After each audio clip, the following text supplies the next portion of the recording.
Dia pembimbing kita. Tetapi kita harus mengendalikan diri kita seperti mobil, menguasai seluruh elemen mobil itu sehingga berjalan dengan sempurna. Demikianlah kita mengontrol diri kita. Jadi kalau kita bisa mengendalikan diri kita itu bukan atas dasar kedaulatan absolut Allah yang mencengkeram kita sehingga manusia kehilangan kehendak bebasnya.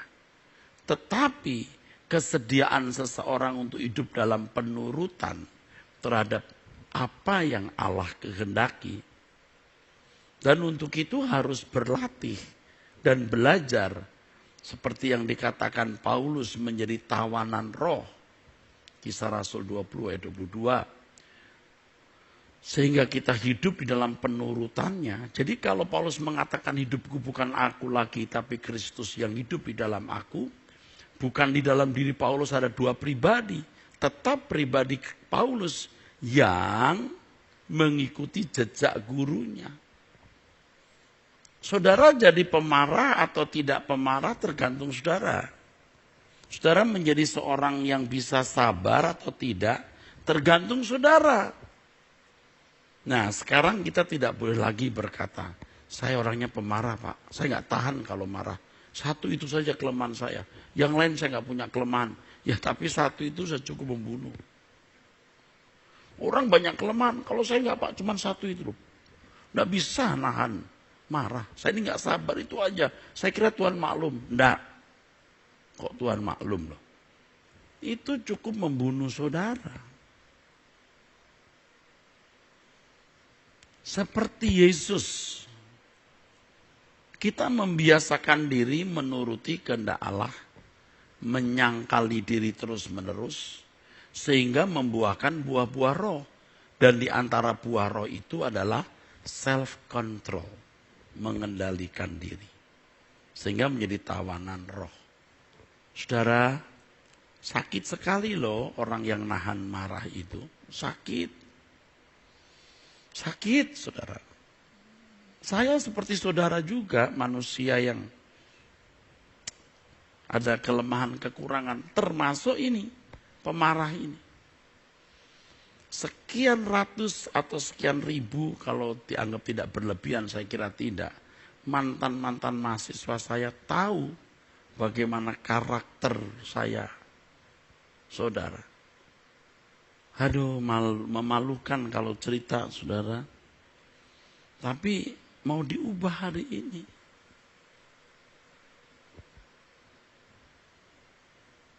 Kalau Tuhan berkenan menggarap kita dalam kesabarannya, menggarap kita, aduh, luar biasa. Makanya bersyukur kalau Tuhan proses kita dengan banyak kejadian-kejadian yang itu membuat kita bisa bercermin, mengoreksi diri, dan ketika menghadapi sesuatu kita teduhkan diri kita. Contoh ya, kita ngadepin orang marah kepada kita. Mungkin di dalam kasus itu kita nggak salah.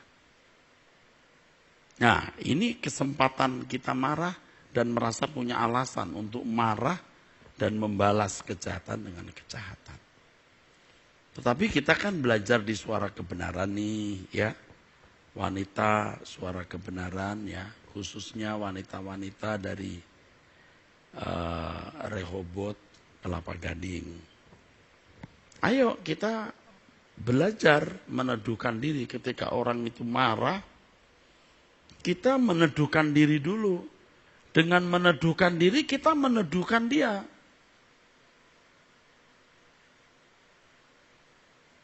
Ya Pak, saya kalau di suami saya marah-marah, saya diem aja Pak. Iya diem tapi matamu melotot.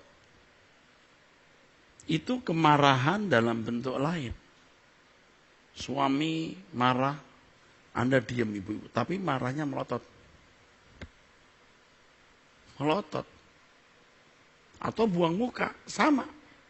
Coba diam, ya. Diam.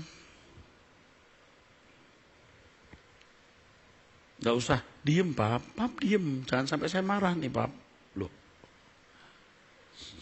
suami berkata, ayo kamu yang gantian marah.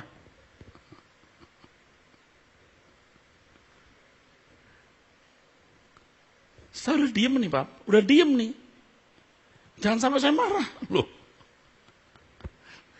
nggak usah ngomong, Anda diem.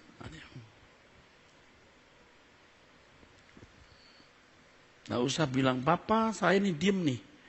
Demi firman Tuhan yang saya dengar dari Pak Era, saya sudah diem nih. Tapi Tuhan pun bisa marah, saya juga bisa marah. Loh, kok disamakan Tuhan dengan Anda toh Bu? Diem. Makanya lagu yang bagus untuk ibu-ibu, coba turun jadi bass ya. Ajarku diam. Diam, diam dalam segala hal ku bawa di hadapanmu. Ayo ibu-ibu ya, biasakan punya jurus ini. Ajarku diam. Ayo kaum wanita, biasakan.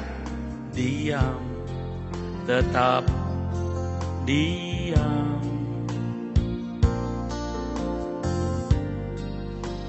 Hanya menantikan tanganmu membelaku. Ajarku tidak membalas. Ajarku tidak membalas mereka yang menyakitiku.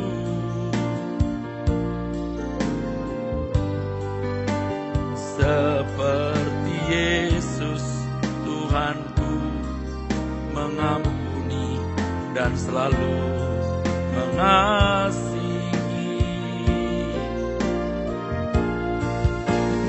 Keindahan kasih Tuhan memancar di dalam hidupku.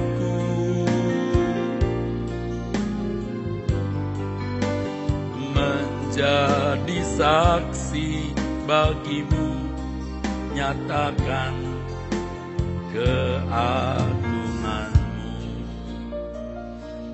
Ketika kita meledakkan emosi kita memberi tempat iblis di situ. Tapi waktu kita menahan emosi kita memberi tempat Roh Kudus. Saya mengasihi ibu-ibu. Banyak ibu-ibu yang menderita, sudah banyak penderitaan. Jangan sampai mati pun masuk neraka. Jangan ya Bu. Memilih untuk taat. Jangan banyak bicara. Mulai dulu tidak banyak bicara. Tidak membalas kemarahan dengan perkataan atau sikap. Diam. Lagu ini harus kaum wanita, ibu-ibu, kaum wanita semua kuasai. Nyanyikan ini dalam batinmu. Dan nyanyikan ini dalam perilaku dan tindakanmu. Akan meneduhkan orang lain. Yaitu setelah kau meneduhkan dirimu sendiri. Ayo kita belajar. Saya pun juga masih belajar. Ya. Ingat besok pagi jam 5 kita doa pagi.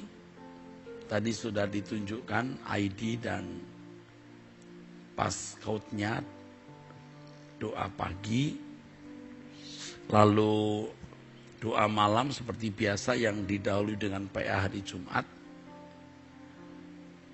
Ya, dan ikutlah terus acara-acara lewat Truth ID dan pancang terus Truth TV, saudara. Ya, mari kita bangkit berdiri. Ajarku diam, diam, diam dalam segala hal ku bawa di hadapanmu. Ajarku diam, tetap diam. Ajarku diam, tetap diam, diam. Hanya menantikan tanganmu membelaku Tuhan. Ajarku tidak membalas, ajarku tidak membalas mereka yang menyakitimu.